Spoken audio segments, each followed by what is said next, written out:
Good evening, ladies and gentlemen, and welcome along then to Istanbul once again. It is round 9, I believe, of the GPVWC Supercup. My name is James Kirk, and alongside me once again is Mr. Lewis McGlade. And today, Lewis, we've been promised to an extremely interesting qualifying. A lot of the guys within 2/10 of each other in the top 10. Ranieri topped the practice session by a good 2/10 though. But it will actually be quite interesting because Oscar Hardwick has taken 4 consecutive pole positions in a row now, looking to be threatened here today. Yeah, I think everyone loves a good old close qualifying session. I don't think anything can get quite as close to it over a weekend other than the race. I mean, the qualifying could just be so close and so interesting. It's really tactical about getting out on track at the right time.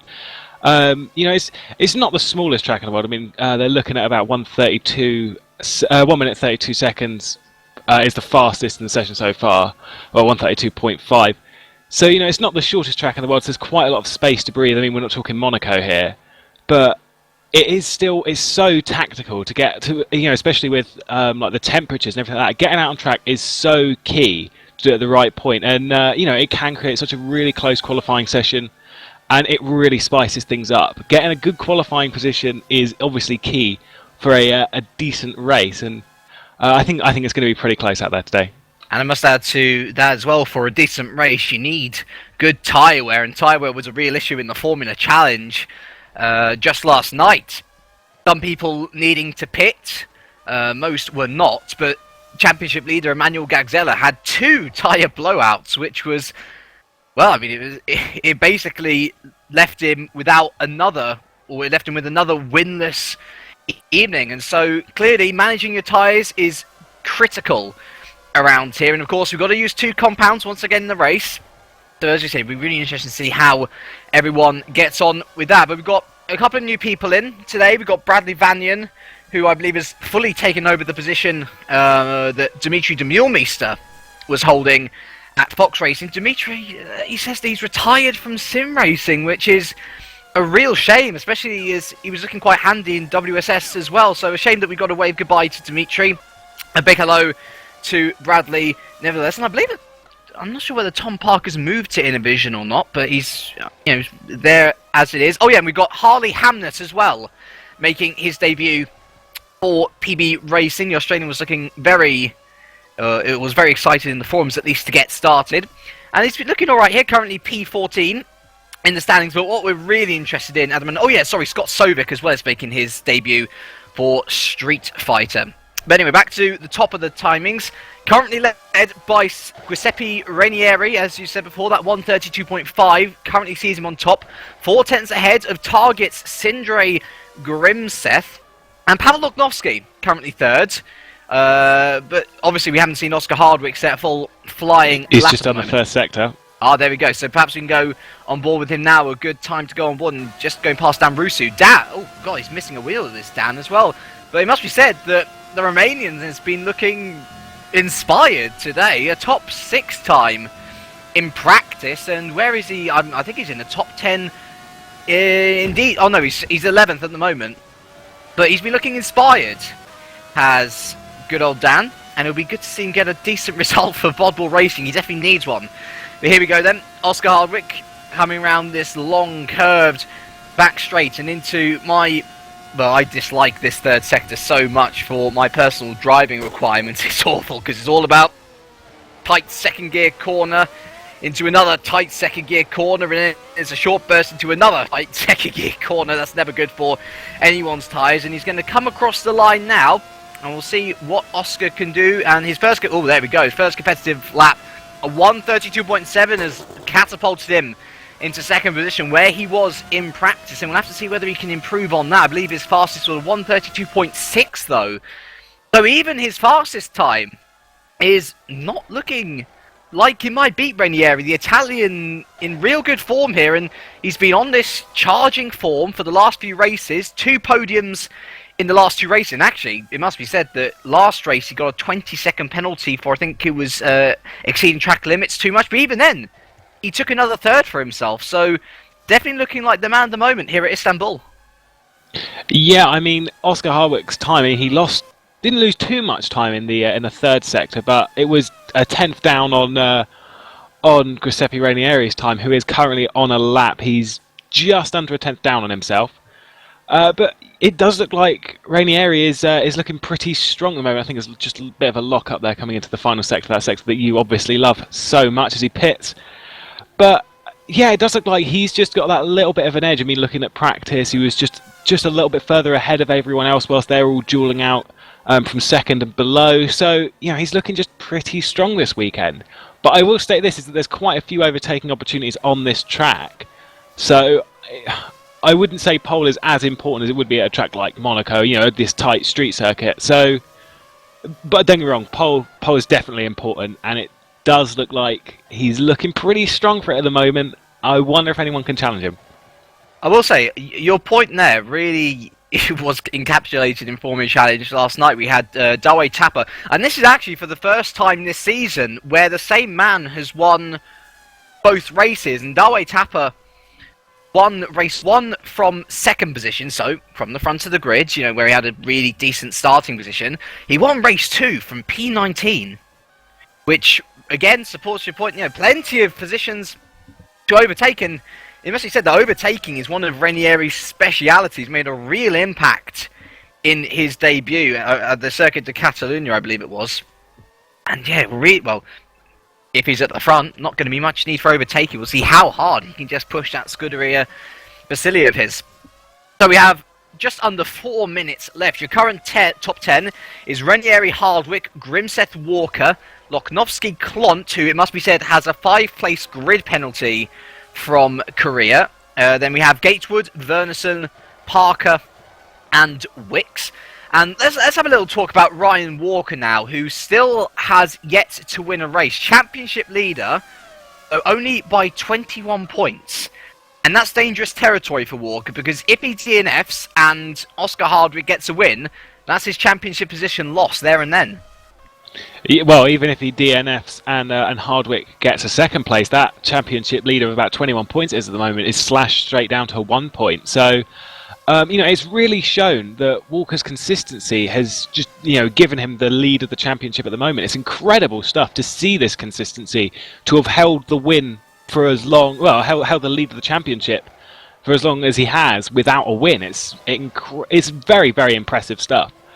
But as you say, one DNF, one small mistake that puts him out of position or out of the race can cost him severely in the championship. And I think he just needs to push that little bit more to get that win, if there is any more that he can push. I don't know if anything's been going wrong, really, because, he has got the lead of the championship. I just wonder what's missing to give him that little bit more and a win of the race. I wonder if that'll be here today or not. I don't know. It's a bit weird for a championship leader to have not had a win. It's impressive stuff, though. I will state that. It's very impressive. It's arguable that I keep on referencing Alonso from Formula 1 in 2012, but to be fair to Alonso, he actually had race wins with what was a terrible car. Here, Walker just hasn't had that. And I think it's very much an objective for Walker to get a win as soon as, or at least finish ahead of Hardwick. That's the main objective for him, because if Hardwick keeps on finishing ahead of him, no matter whether it's a win, a third place, whatever, he will keep on eating into that lead. And it's really got to be number one priority for Walker to just try and beat his main championship rival as it is. But it certainly will not be helped by the likes of Morten Verneson and Loknovsky, who've just gone ahead of him in the same. Morten Verneson, a very, very impressive showing here. I believe this will be his highest qualifying position if he's able to hold it in 4th position. But, just look at the times from 4th to 6th. This just proves how close the qualifying is. Morten Verneson on a 33.025, Loknovsky on a 33.058. Ryan Walker's only 1,000th behind Loknovsky on a 33.059. Even then, Menno Klont's only a 10th behind, so it's margins here. It really is, and I'm just having a look at Walker now. He's behind Mark Wicks, and that will help him. Oh, that won't help him at all, and there's only 45 seconds to rectify his potential starting place on the grid here. Yeah, I mean, as you say, it's just tenths of a second, just little tenths of a second, and that could be anything from taking a curb ever so slightly differently, to even just changing a gear at one specific time. It is absolutely everything to get these 1/10 down. It's such a small margin. I mean, especially as you say, Ryan Walker behind Lognovsky, literally 1/1000th of a second, and so that's just a gear change. That's pretty much nothing. Whether it's changing a gear later or whether it's changing a gear earlier, it doesn't matter. There's something that can be changed on a map on a lap really easily. As Oscar Hardwick is actually 1/10 up through the first sector. Really good stuff there from Hardwick. I wonder if this will be enough. I mean, he is 1/10, 1.5 tenths down. So impressive stuff. I wonder if he'll actually be able to push that. It's just, as we said, it's just these little tiny bits, and that is what makes a lap. You get one of these bits wrong, and that can cost you pole, or that can even move you down 5 or 6 places on the grid. So it's extremely close stuff here. Well, qualifying is now it's now over, and we'll just see what Oscar Hardwick can do. As you said, 1/10 up in the first sector. He'll cross the line now, and it's not hello, it is enough. It is. I apologise. My timing screen is slow. Oscar Hardwick, at the very last, has taken it by hundredths of a second. Rainieri, oh dearie me, I think he was waiting in the garage. I think he'd had it done and dusted, but no, Oscar Hardwick then, for the 5th consecutive time, takes pole position, and I think he'll be very, very happy with that. He was genuinely worried in TeamSpeak. But you look at Ryan Walker there as well. Oh, I lie. Well, actually, he will start P4. Menno Klomp there going into P4. Really good last effort with a 132.8. He has a 5-place grid penalty, though, so he will start P9. But Ryan Walker, we were talking about those small margins, beat Morten Bernardsen by 1,000th of a second. Again. Such close margins, but there we go. Let's just go through your top 10 for you there. So Hardwick, as we say, pole position with Rainieri second. Once again, really impressive qualifying from the Italian. Sindre Grimseth showing impressive form here today to take P3. Definitely his best start in a while. What can he do from there? Menno Klomp, 4th, will start P9. Ryan Walker, P5, Morten Bernardsen, P6, Pavel Lognovsky, P7, Patrick Gatewood, P8, Tom Parker, P9, and Mark Wicks will round out the top 10 for Street Fighter. And Dan Russo, I think that's a shame for him, because he was looking really, really competitive. Only P13, but another good shout-out should go to John McClane, who was 11th with Fox Racing, and I believe he's going to join Fox Racing full time. He said he's going to be exiting the Formula Challenge campaign very soon. Looks a lot more competitive in these Supercup cars than with Formula Challenge, and he had a fantastic drive 2 weeks ago in Korea, let's not forget. Yeah, it's really weird how some drivers do fit into the faster cars better. It's really hard to explain why as well. I mean, it's like something to do with reactions and things like that. If your reactions are a lot faster, then you may not be able to fit into the slower cars as well. It's all about working like setups and things like that, and getting used to the car, spending enough time in the car to actually get used to it. But then there's sometimes like this just natural fit into a faster car, and it seems like John McClane actually has that. He just has this natural fit to a faster car, and it's helping him. I mean, I will state though, that qualifying session pretty close stuff. 200ths of a second between the top two. Always like to see a good close qualifying session. It must be said, overall, it was not as close as I thought it was throughout the rest of the field. Everyone was really, really close in the midfield, and actually the times were quite spread out in the midfield, which was surprising. But it really just shows how important it is to be good at qualifying as well as race. Practice is an hour long. Or at least official practice is an hour long. Qualifying, you've really got to get on it, even with multiple lap chances like this.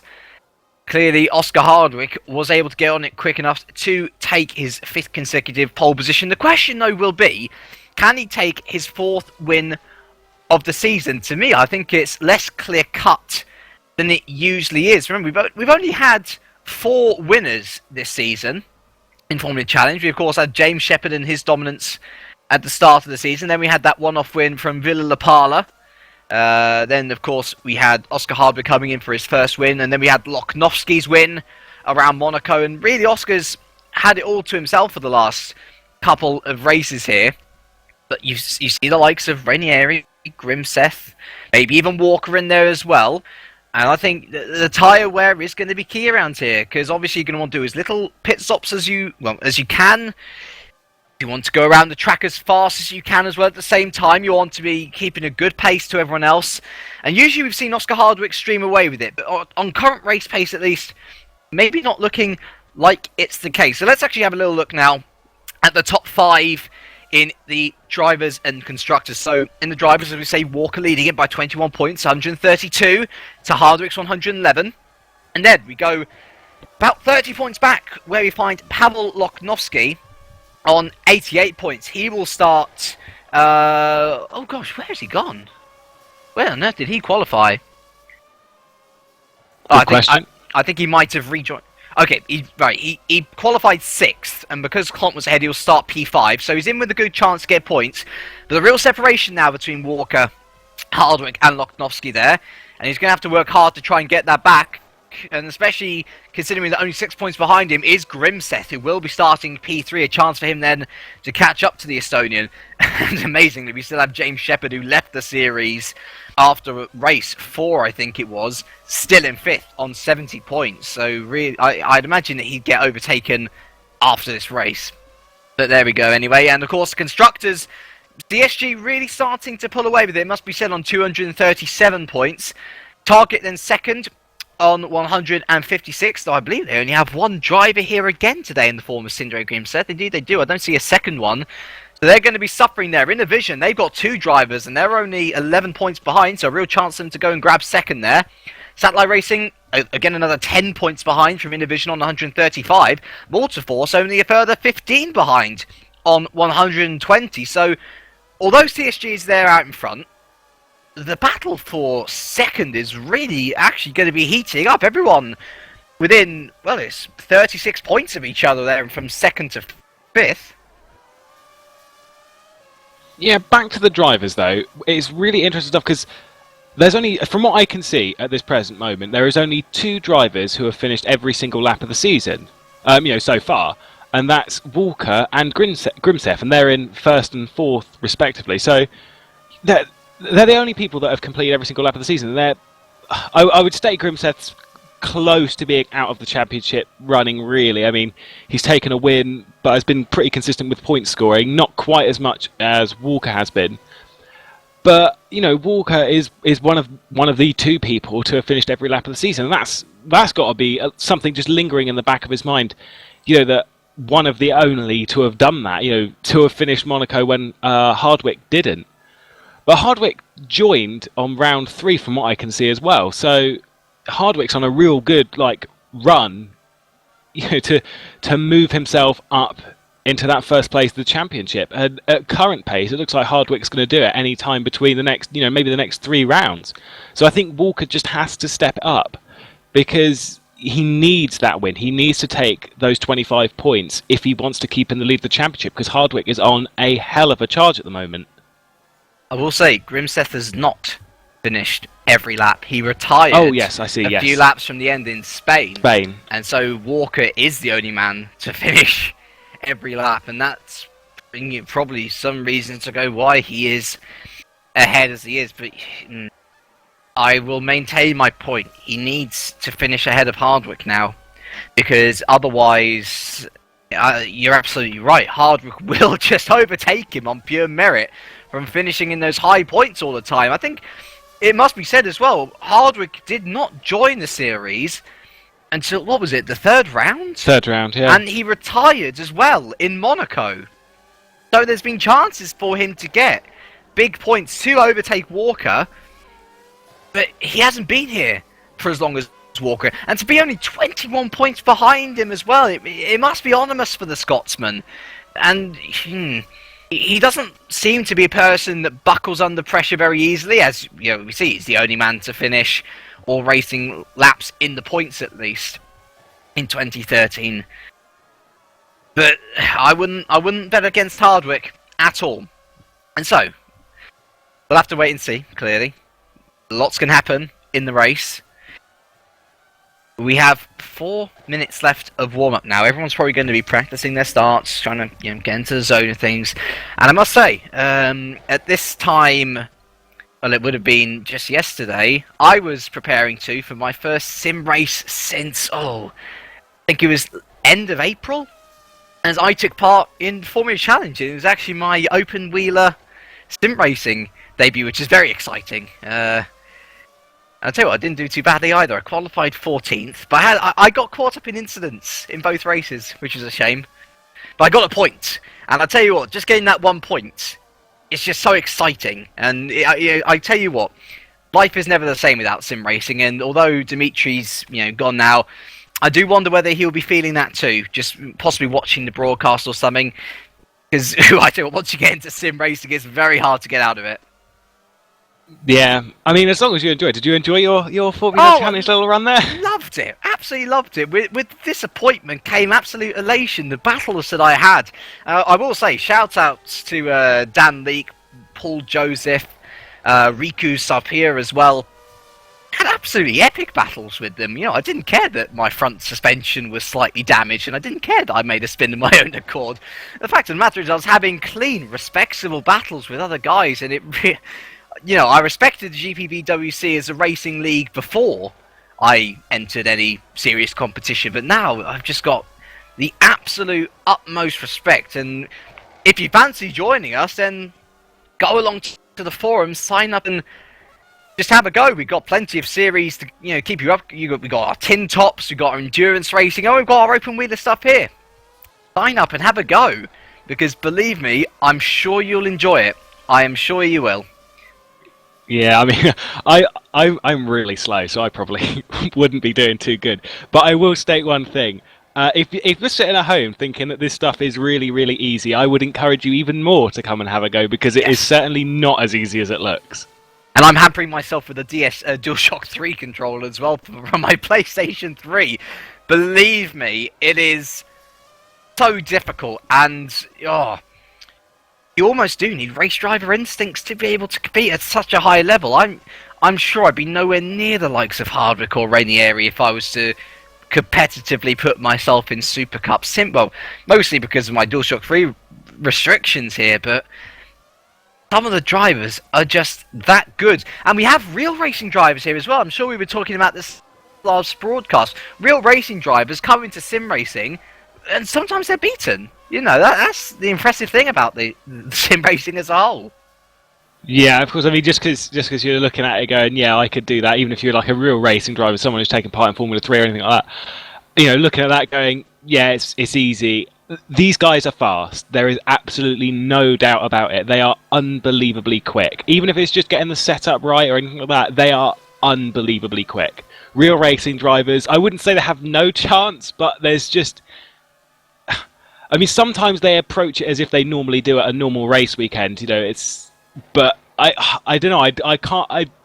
There's something else that these sim races, a lot of these sim races on the higher end, just bring to this, which just trounces everyone else. It is really, really incredible stuff. So we only have 15 or so seconds until the end of warm up, and then we'll most likely be going to the grid as soon as possible. But I'm going to ask you, Mr. McGlade, from what we've seen in practice and in qualifying, also from past performances, who's going to be your bet to take the race win here today at Istanbul? I think Rainieri's got the pace, but Hardwick's on a charge. And I kind of think that Walker's got to be getting it together. I think Walker will finish on the podium. I'm going to say that. I don't think it'll be a win. I'm not sure. I would be so happy to see him take a win. Rainieri as well. I mean, anyone take a win. We've all got to be happy for anyone who takes a win. But my prediction's probably Rainieri. Rainieri's probably going to have a little bit of a duel, possibly with Hardwick. I don't know. I don't think he's going to run away with it. I don't think anyone's going to run away with it. And I think strategy will come into the win. I'm going to say Hardwick. I do just remember Rainieri had bad tyre wear issues at Spain, and I'm wondering whether that's going to come back to bite him. He seems like an aggressive driver. Non-essential personnel leave the grid now. And that's definitely evident by his overtaking, it must be said.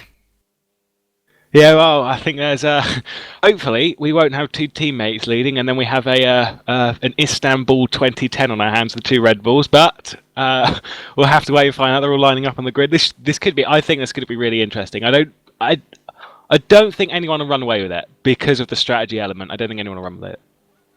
Let's hope so. I'd love to see some good close battling. I think the last couple of Supercup races have not been as exciting as... I'd say Spain's definitely the highlight of the season. Let's hope we can get another one. As it's Oscar Hardwick then for CSG Racing, who leads us off on pole position with Giuseppe Rainieri, the Italian Charger, on the front row with him for Scuderia Basilia. Sindre Grimseth in much improved form for Target Racing takes up P3 with Ryan Walker, championship leader, in P4.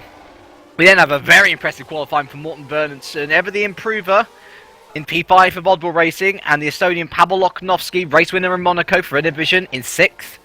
We then have Patrick Gatewood, the American for Malta Force, in P7, with Tom Parker, ex-Super League driver for Innovision, in P8.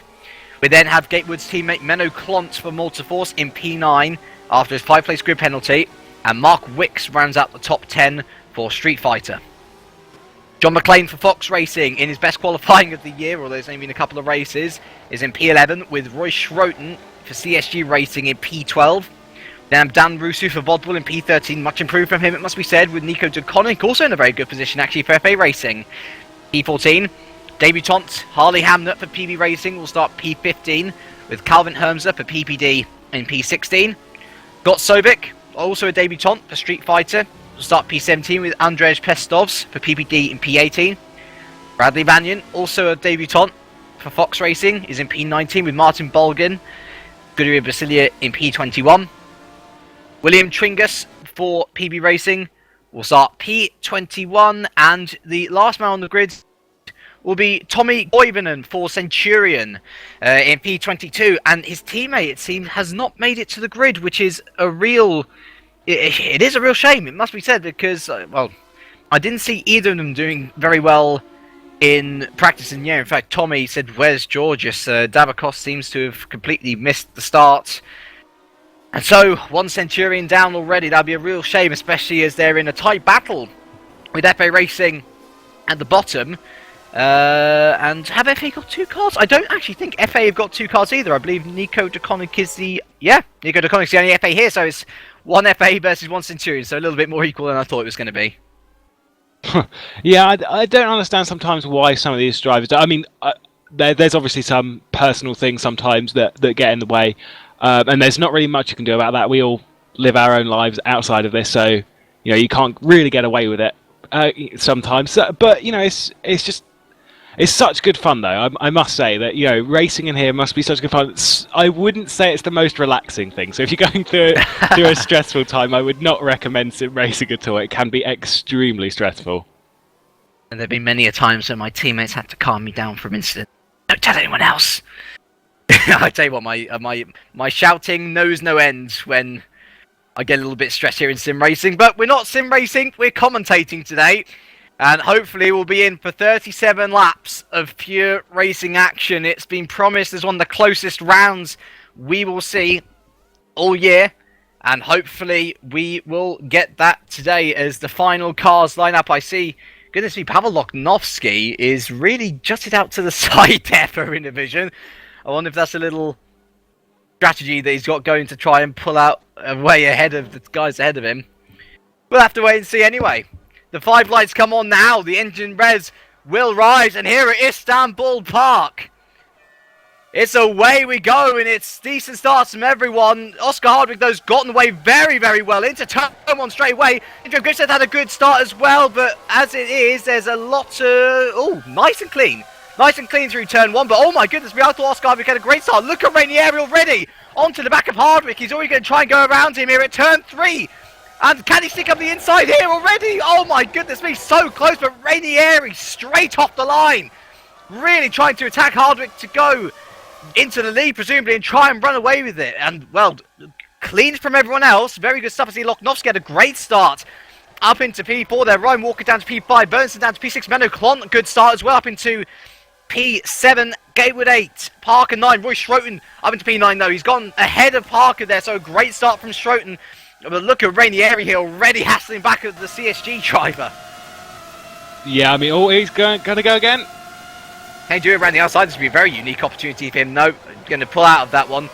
The main overtaking opportunity here is going to be at the end of this curve straight when Rainieri can get the full extent of the slipstream. But look at this already alongside him, and Rainieri takes the lead of the race round the back straight. Can Hardwick do anything in response? So he will have the slipstream going into this tight left-hander now, and look at this, it's so close. Rainieri goes to the pen. Hardwick's going to try and go around the outside though, and can he hold it on round here?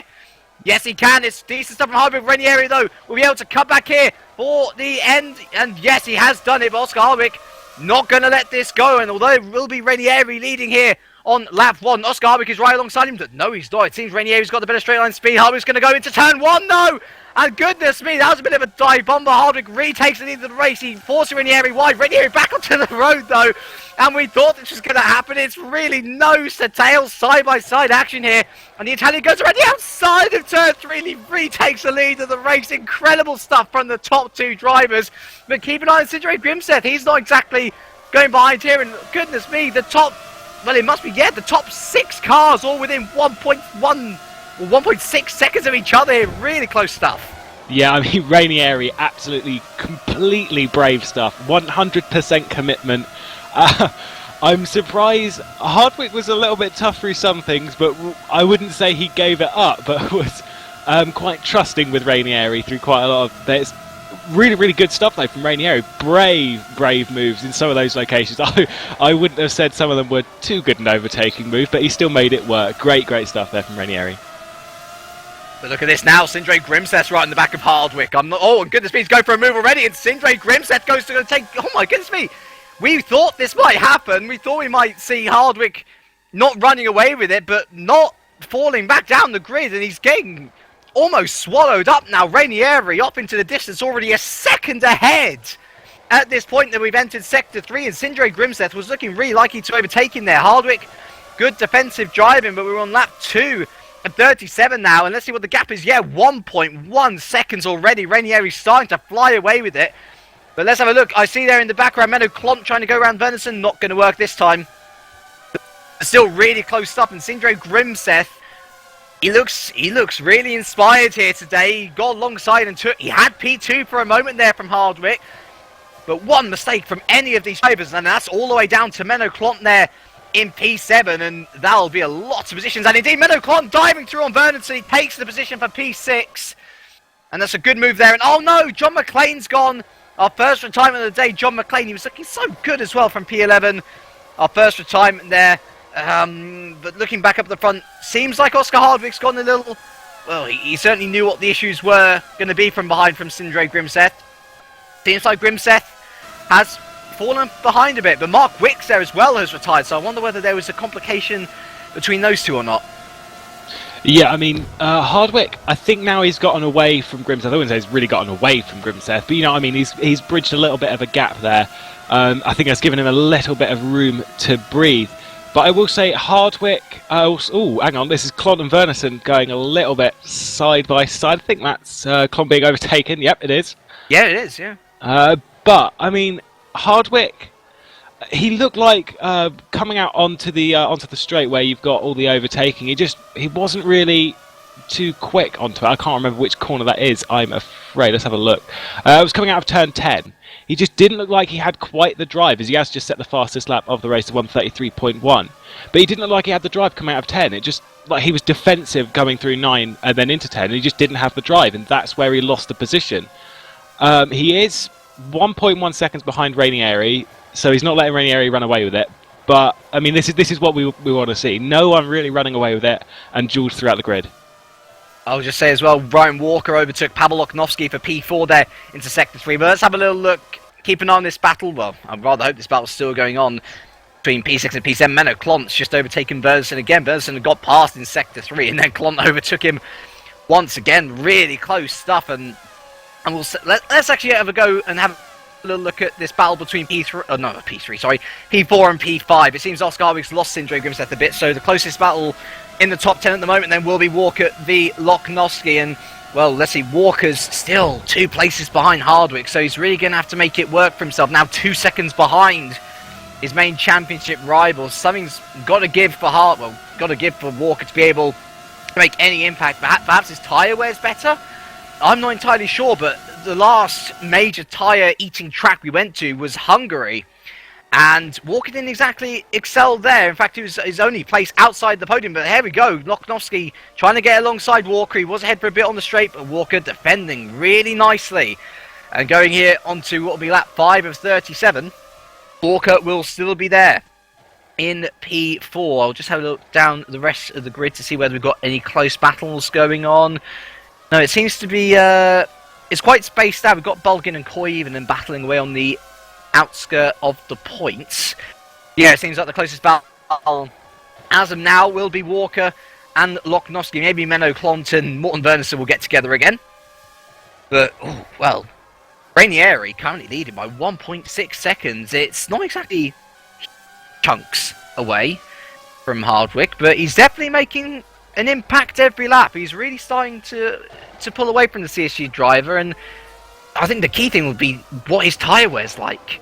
Because if his tyre wear's rubbish, then all this will be really for nothing, and he needs to start building out a much bigger lead than 1.6 seconds.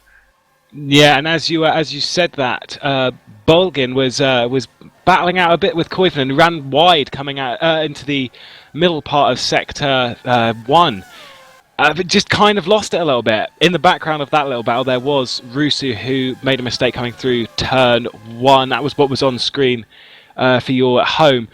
But I mean, some of the dueling's been a bit. It's been a bit further away than I thought it would be. A bit more spaced out. Although I will state that the entire grid is within 30 seconds of each other, and we are 4 laps into this.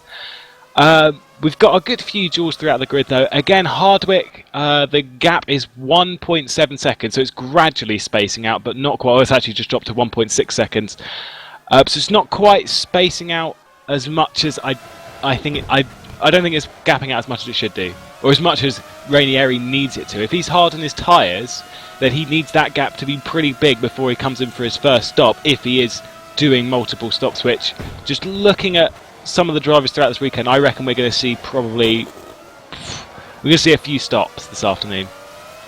I think probably the 2-stop strategy will be the one to go, but the battle for P4 and 5 is increasingly looking like the battle for P4, 5 and 6. Menno Klont has dramatically dropped Morten Bernison and has sort of caught onto the back here of Pavel Loknovsky, and him locking up like that will not help him whatsoever as we enter turn 8. Such a dynamic corner, and it really does take a lot of encouragement to get your car alongside another car through there, but if you make it stick, it is so worth it, because then you're on an advantage and the person who you are overtaking is not so much of an advantage. And I think Loknovsky might be a little bit harder on his tyres here. Menno Klont really starting to make an impact, and I forgot to ask this at the start of the race. I mean, can you see anyone in the top 10 who's not started on, I mean, presuming they're all on the soft tyre, yes?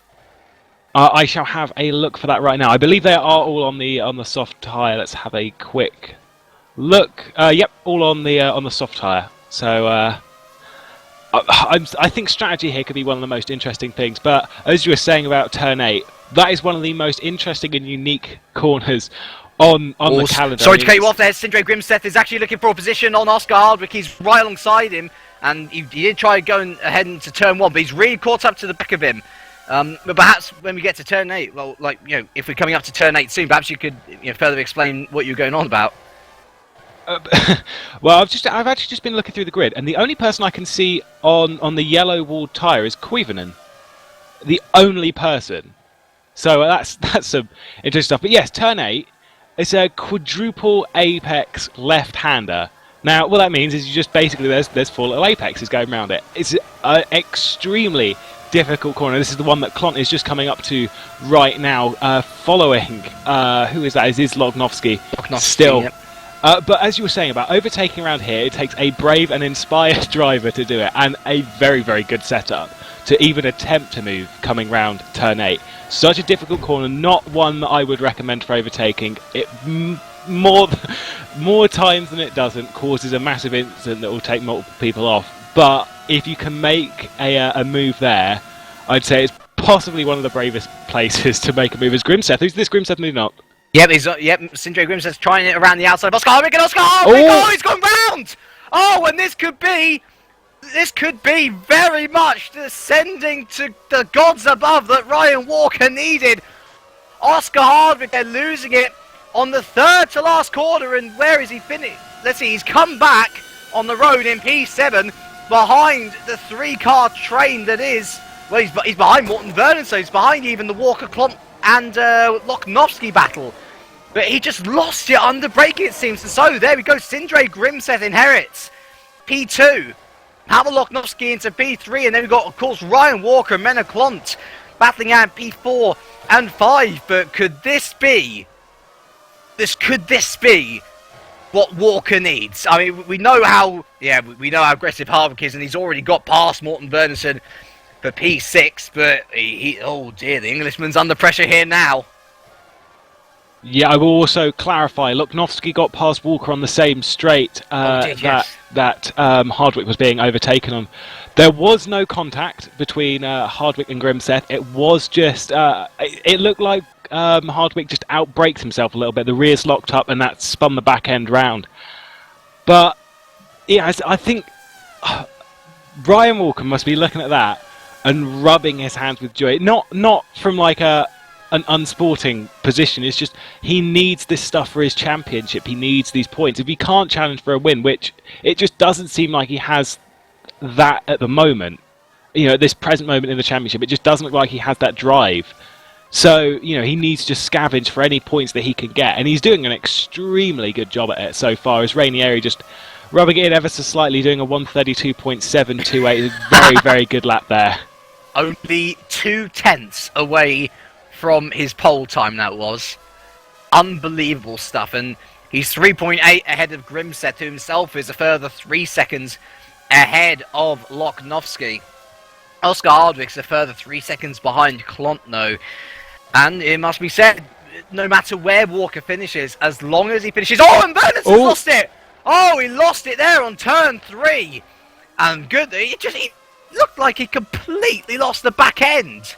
Dramatic fashion. He doesn't seem like he's got a puncture or any damage, but he's down to P9, and that was certainly a scary moment for the Bod Bull driver there. Yeah, it does. It did just look like, I think this is a replay of what happened. Okay, yeah, I see what happened. Coming into, let's have a look at what turn that was. I think that was turn 3 that he was coming into. He turned in, lost the rear end, tried to correct it, which then put him, on the far side of turn 3. Then as he turned back into the corner, the rear end just didn't have the grip required. That is the thing. This is something I wanted to bring up, was that these tyres at the moment, if you break traction on them, it's so hard to get that back, as Klont is about to make a move on Walker. He is indeed. And can he do what Sindre Grimseth is trying to do on Hardwick? And yes, he does. Clean around the outside. Lovely move from the... he's the Dutch driver, isn't he? Menno Klont. And yeah, really... Or Danish, I can't remember. But either way, he's done it. And Ryan Walker, shuffled down to P5, is direct. Oh, he's going to try and make a move into turn 1, sorry. Doesn't quite make it stick.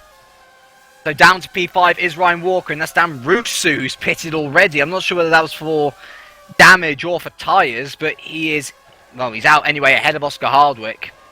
Have to move out the way clearly because he'll be being lapped. But this is the point we need to make. As long as Ryan Walker stays ahead of Oscar Hardwick, that means that his championship lead is extended, not eaten into. But that said, Oscar Hardwick is... Oh no, he's still 3 seconds or so behind. And Klont locked up there into turn 7. And Ryan Walker's back ahead of him. Oh, and they're going to go... I thought they were going to go side by side into turn 8 though. Menno Klont just about to hold on, but he'll be severely compromised, I would think, for the rundown into turn 9. Indeed, Walker does look out to the right. And he still doesn't have enough, but he will have a slipstream as we go through turn 10, turn 11. Oh, it should be turn 10 there. Going through turn 11 now, we'll have the slipstream going into turn 12. And it will be about outbraking Klont. Perhaps he'll be able to pay the same regards to Klont as Klont did to him a lap ago. But look at that, Klont stayed ahead really easily there. So I reckon that he might have the better straight line speed here around Istanbul Park at the moment. Yeah, I saw some people in the forum yesterday after the Formula Challenge race saying about long gearing.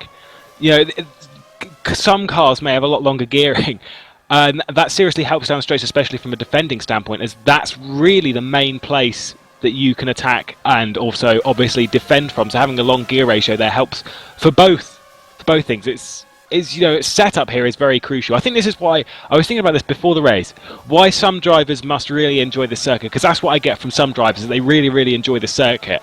And after just thinking about it, it's because this circuit you can have multiple takes on setup and driving. But it's Ranieri has just pitted from what we just heard, and he is out on the yellow-walled tyres. So this is really interesting, actually. I was wondering about his tyre wear, and I don't know whether this is strategy or actual tyre wear issues, but he has pitted. He's back going to P9, so still in the points, and indeed he's on the hard tyre, so clearly going for a longer stint. Oh, but this is interesting. I wasn't expecting. I mean, we're 10 laps in, so we are quite a way through. Yeah, but there we go. Anyway. We'll have to have a look and see because Sindre Grimseth is now our race leader. We'll have to see whether he pits himself. So that means Loknovski's in second, Menno Klont now in third. Oh God, Menno Klont, he got past. Yeah, he's ahead of Ryan Walker anyway, wasn't he? And Ryan Walker's he's going to have a look up the inside, and that's a nice clean move Grimseth from pits. the Scotsman there. And okay, so it seems like Giuseppe Ranieri, the early pitter here, Grimseth pits. Loknovski will go around. Walker pits as well, so Klont will go around again. Hardwick's going around again. We look to Tom Parker and Gatewood. Both of them go round again. Bernardson, he's going as well. Ranieri, of course, has already pitted. And Schroten will go round again as well. So the key thing is, will Ranieri come out ahead of Grimseth and Walker indeed? And, well, yes, he does. Both on the yellow tyres. Who, Grimseth? Both of them, Brian Walker and Grimseth. There we go. Ranieri out well ahead of both Grimseth and Walker. And they will feel back into the field. Grimseth ahead of DeConnick. Ryan Walker behind DeConnick, and that might be very crucial actually, because DeConnick is not being lapped here. That will be for position, so Walker will have to legitimately get past him. If that is the case, and indeed Sindre Grimseth will have to defend legitimately off DeConnick if that is the case, but he's coming up to Roy Schroten now as well, so traffic, bad time to pit I would think.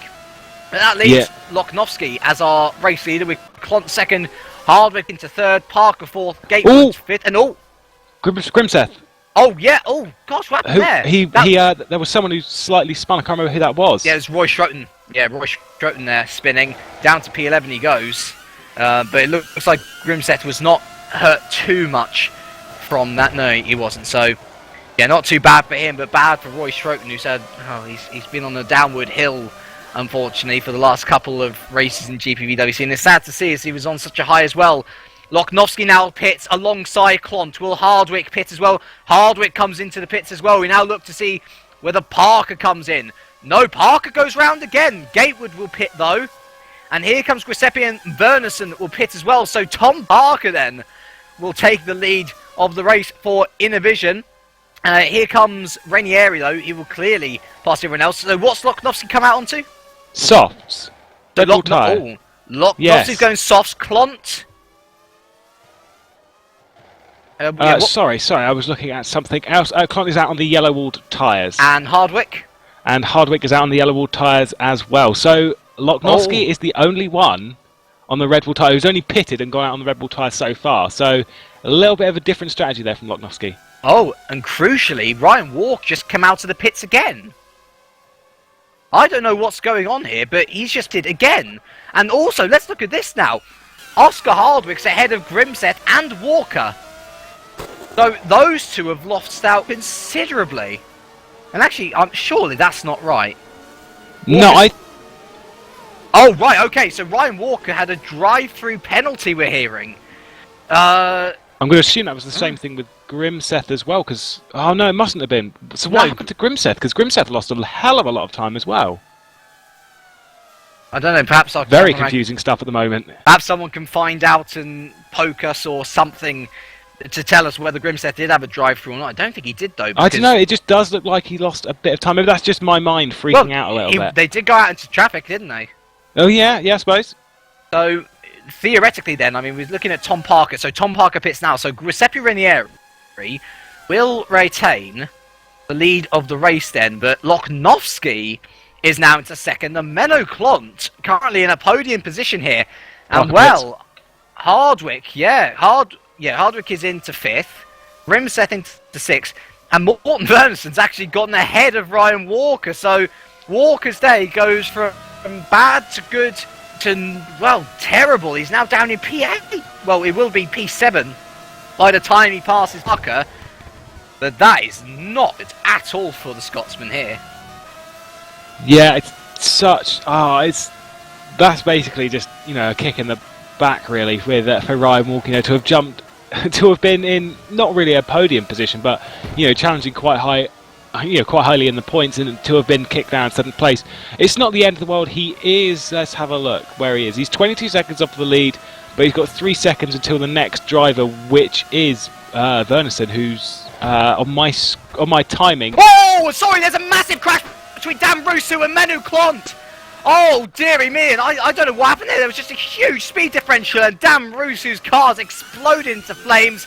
Menu Clont's front wing is gone, and that is Oscar Hardwick up into the podium position. Grimseth through into 4th, and I've just had news through that Sindre Grimseth spun at turn 9, hence why he lost a lot of time himself and was just ahead of Ryan Walker. But Menno Clont is going to have to pit once again, and that, goodness me, that was huge. I don't know. Yeah, I we're don't just know what getting on happened screen. there. I think, Muru, who was it? It was Dan Russo. Russo looked like he slowed down a lot coming through the quadruple apex left-hander of turn 8, and I would say that is not the best place to be lapped, because I think Russo was being lapped at the point. Not a good place to be lapped there, especially not, it looked like he just slowed down on the inside, which, again, not a great idea. I don't know what really happened there. If I were to put blame on a driver, unfortunately, it would be Russo after looking at the incident.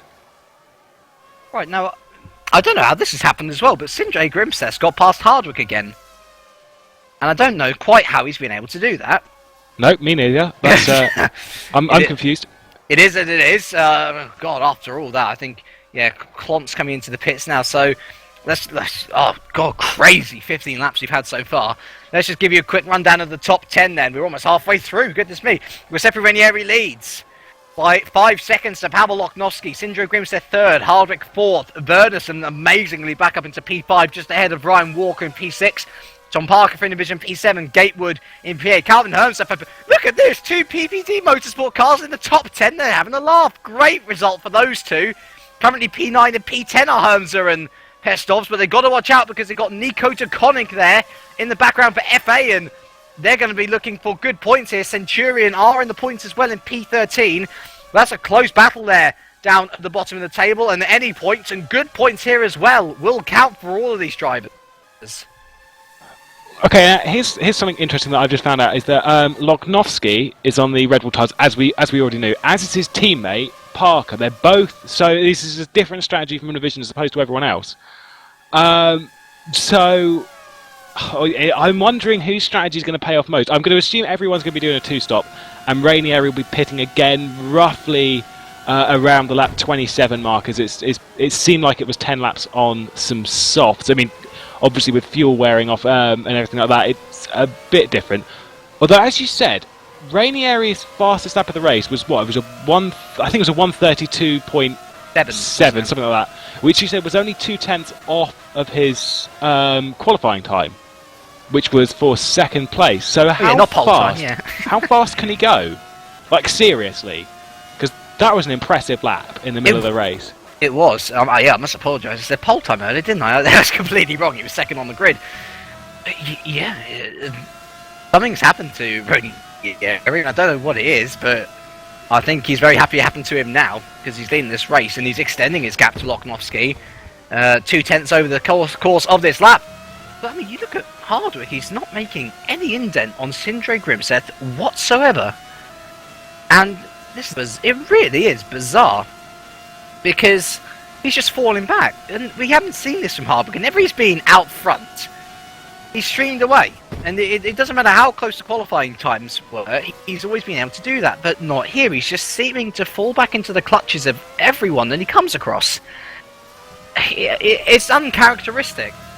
But he's got to look at the positives here. He's still 2 places ahead of Ryan Walker, who's still stuck behind Morten Bernardsson. He can't seem to make any inroads on Morten whatsoever. But oh dear, what's happened to? Oh dear, what on earth's happened to Pestovs? Pestovs has fallen back down to P12, and that's allowed Nico DeConnick up into the top 10. Now, I fear that might be short-lived, as Roy Schroten is coming up behind him at the rate of knots in P11, trying to recover his position. A very interesting race so far, it must be said, and let's just go through your retirements as they stand now. So we lost John McLean and Mark Wicks on lap 1. We lost Dan Rusu then, after that catastrophic collision with Menno Klont on lap 6. And then, of course, we lost William Tringus. Oh no, we lost Dan Rusu on lap 6. Okay. Mind fart. It's fine. I'm reading everything wrong. Yeah, we lost John McLean, lap 1. Mark Wicks, lap 1. Bradley Banyan, lap 6. Yep, Dan Rusu, lap 11. There we go. James is all right now. Yeah, I will state this about Rusu though. Is I think I just got told because I wasn't really looking at TeamSpeak quite so well, really. But apparently Rusu had an engine failure. Well, we saw his explosion. From what I read, yeah, I know, and I think that's why is that he may have had an engine failure, and that's what caused him to slow unexpectedly. Because I was thinking turn 8 is not a good place to slow down, and I think any driver knows that. I don't think he even purposely just slammed on the brakes and went, "Oh, get round me," because that's a terrible idea. And an engine failure does explain that. It was really unfortunate. I would state wrong place, wrong time. Then, if that is the case, that is not the place you want an engine blowout, if there is any. Surely just start out the way then. I mean, I know there's not exactly the most of grass on the left to turn 8, but I mean, I'm just having a look at Loknovsky now, he gained a 10th on Renieri. Oh, Hardwick, go a bit wide. Sorry, yep, I've seen that. Yep, he has got a little bit wide. Not lost too much time, though, to Scrimseth. But actually, no, let's have a little look on how much grassy area there is to the left of turn 8. Yeah, Should be a bit interesting. There's a lot of room there. Quite a bit. So, even if there was an engine failure, surely Rusu could have turned to the left sharply, or... Well, yeah, he could have just turned to the left sharply. I mean, his race was over when his engine exploded. So, yeah... Debatable, but either way, I mean, what's happened, and he's out the race, and well, Menno Klont is down in P16 now, so he's only 1 second away from the final point, which is currently held by Harley Hamnets for PB Racing. But yeah, he was in a podium position, and looking like a strong podium position at that as well. Klont's not going to be happy with that, and neither would I. As who is this on screen? Hang on, let's have a look at that. I can't see which two drivers that is coming out of turn 10. Oh, I see. It's Nico DeConnick and Roy Schroten. I told you Schroten was going to catch up to DeConnick as it is, and I believe this would be either way. A P10 or P11 would be DeConnick's highest finish in Supercup as it is, but Roy Schroten had the move done on the straight. Can DeConnick do anything on braking? No. Nicely done by Roy Schroten there. The Dutchman moves his way back up into the top 10 after his spin earlier on. And he'll be happy with that, but not so happy that he spun in the first place. Yeah, this is key. These positions from P11 down to P15 are going to be absolutely crucial, because you've got FA, PPD, and oh dear, yeah. Oh no, well no Centurion obviously, but these are the lower points paying positions here, and these are the lower teams which really need them for so crucial. Well, actually, let's have a little look now up the top as well. I mean, DSG's looking pretty strong, really inheriting 4th and 10th position. DeConnick's actually not letting go of Roy Schroten, so perhaps there's still a battle to be had there. Oh my goodness me, almost lost it there at the exit of turn 5, but thankfully held it. Let's see, Target is getting a number for 3rd here currently. Innovision is having a good race with 2nd and 7th.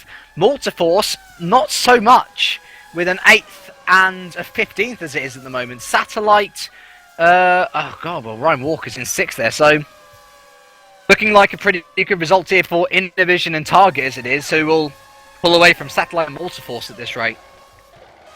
Yeah, but Ranieri still leading away 5.3 seconds, so Ranieri, he's looking really, really strong. Even if he is pretty tough in his tyre wear, he should have a fair gap. But I will state that Loknovsky, 5.3 seconds behind, keeping that gap constant, even though Ranieri is on the yellow-walled, harder of the two tyres.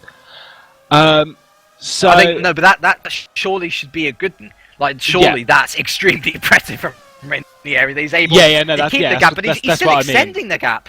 Yeah, he's Yeah. extending the gap. Yeah, that's what I mean. Is that Lognovsky on the softer of the two tyres, kind of keeping that gap, not escaping him. So I would say Lognovsky not really looking strong for challenging Rainieri at the moment. I could be wrong. This could be a really good strategy call from Pavel Lognovsky for all we know at the moment. But just remember that Lognovsky still has to go onto the yellow wall harder of the two tyres, whereas Rainieri obviously is on them now. Rainieri's strategy is now wide open. He can do whatever he wants. He can pit now for softs. I'd recommend not doing that with 18 laps to go, but if you want to, that's what he can do.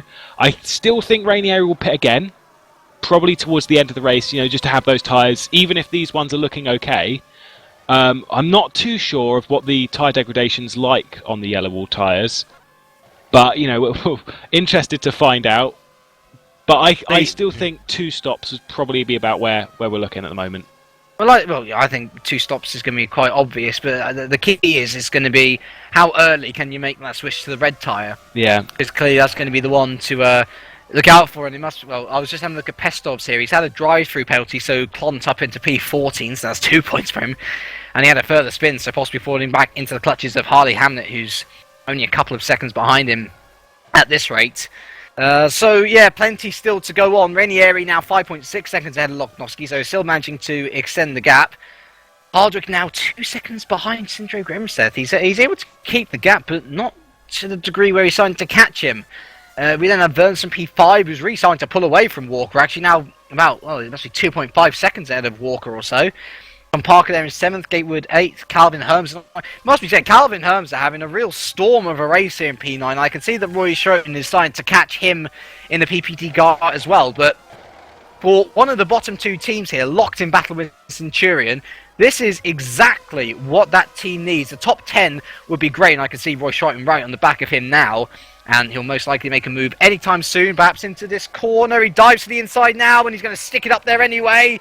Really, really tight stuff, but Roy gets that position nice and clean. Herms is going to try and hold on to it, though, bless him. And, well, he does. He does. He's going to keep it around turn 8, but look at Roy Schroten. He's going to go try and clean around the outside. Is it going to work?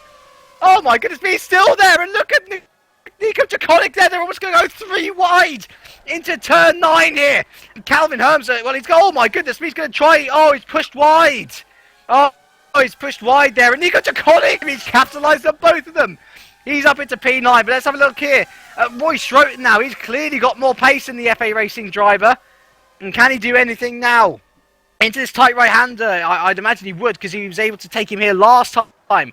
And indeed, not able to get anything under braking. And Roy Schroten back into P9, but Deconic, a really cheeky move there.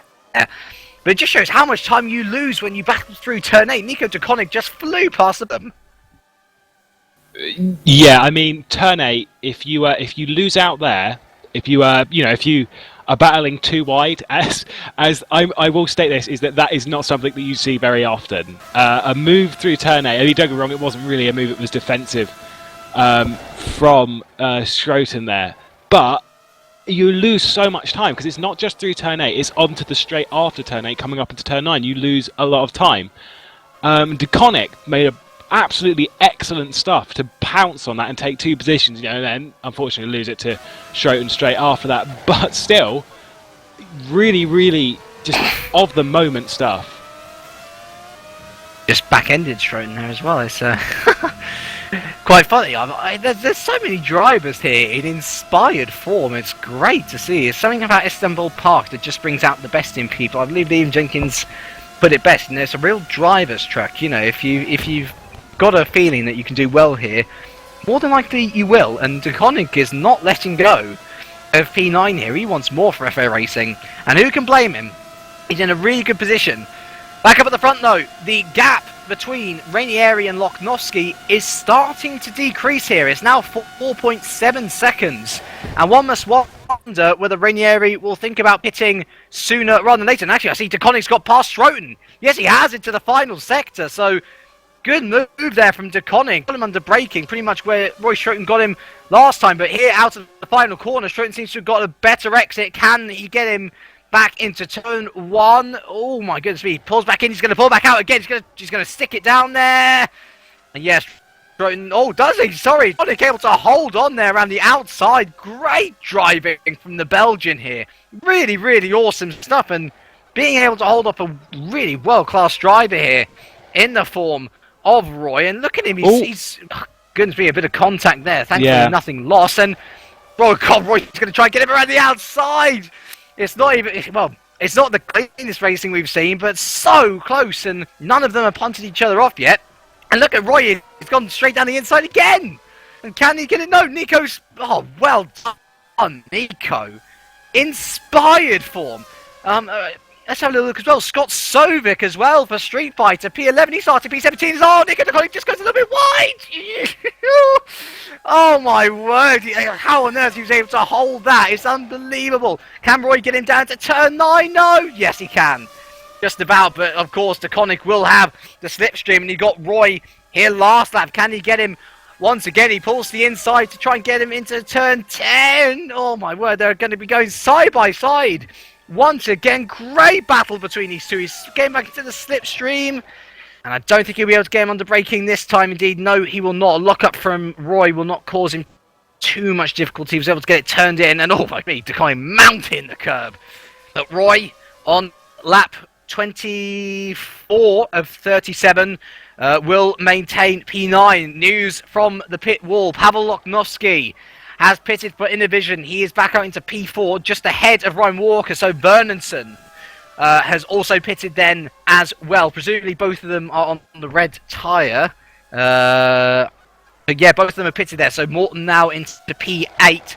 Lockie into P4 and just ahead of Ryan Walker. So it just shows how far up the road Loknovsky was. He's ahead of Walker even by a pit stop. And now here we go. Our race leader is in. Giuseppe Ranieri, good time to come to him, has pitted now, presumably for the red marked soft tyre, presumably to go to the end. Let's have a look and see what Sindre Grimstead does. No, Sindre's going to go round again. Hardwick also going to go round again. We look back now to Loknovsky and Walker. Both of these drivers going round again. Giuseppe Ranieri has come out of the pits and presumably will come out ahead of Loknovsky. He's past the start-finish straight now.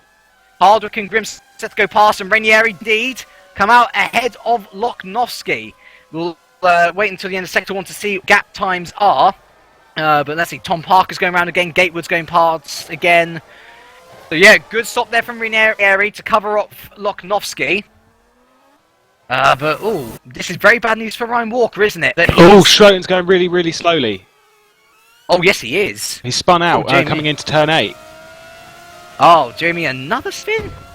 Dear me, and it looks like that looks like a suspension issue there. And I do wonder whether that was something to do with DeConnick. If someone give us an update on that, that would be much appreciated, because DeConnick is still going strongly in P9. But, oh, look at the battle up at the front here. We've got Sindre Grimstead.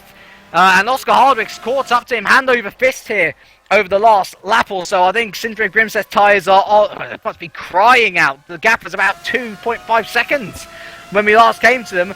Not the case now, and presumably this might be for pit position, as in who will go to the pits first, and then it will be down to the pit crews, obviously. But look how close Giuseppe Ranieri is to them. As it is, he's only 2 seconds behind, and Grimstead will be, oh my goodness me, Hardwick's going to go clean around the outside of him. And is this for pitting position? No, they're going to go round again. That's bizarre. So Oscar Hardwick takes the lead of the race. Grimstead second. Ranieri not too far behind in third. Walker's got past Loknovsky. And he's up into P4. But remember, he has not pitted yet. So Loknovsky down to P5. Tom Parker comes into the pit. It's P6.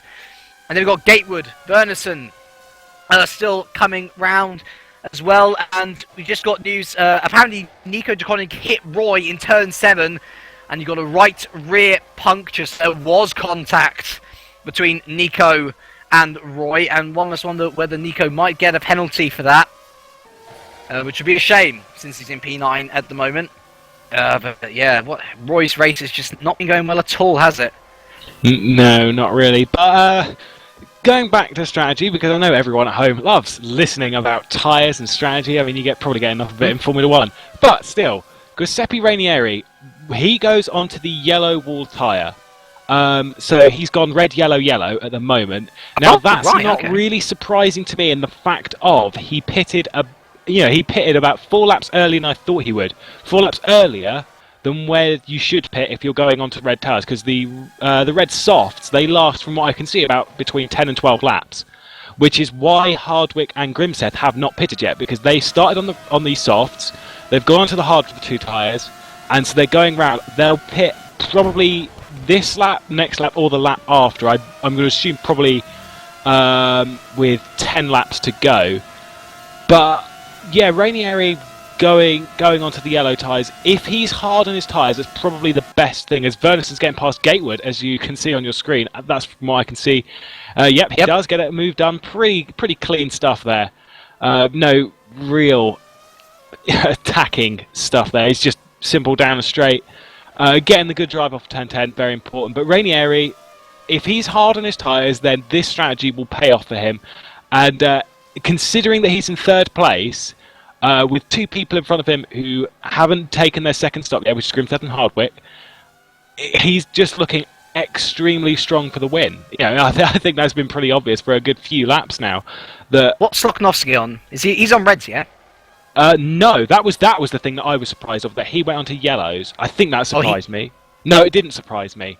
There you go, get it right, you silly. It was red. Yeah, because he did the 2 reds, 2 soft tyres. Oh, of course, was his first stop. He went from softs to softs. So he had to go on to the hard tyre. So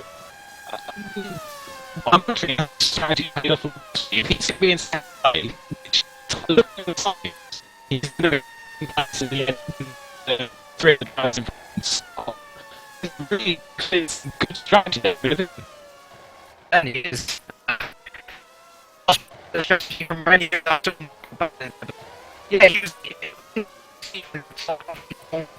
Soft tyres, and I see Grimseth pitching there.